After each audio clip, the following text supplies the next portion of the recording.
আসসালামু আলাইকুম সুপ্রিয় দর্শক, আমরা এখন আছি ঢাকা নদী সদরঘাট সোজা অপার কেরানীগঞ্জ বলে, কেউ বলে তেলঘাট।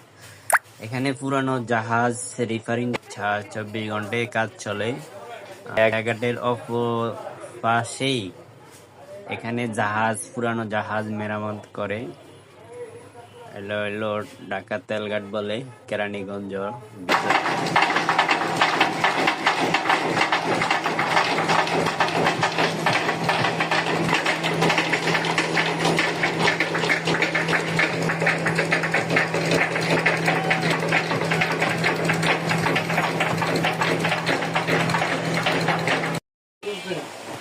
কেউ আবার নদী পারাপার হইতেছে নৌকা দিয়ে।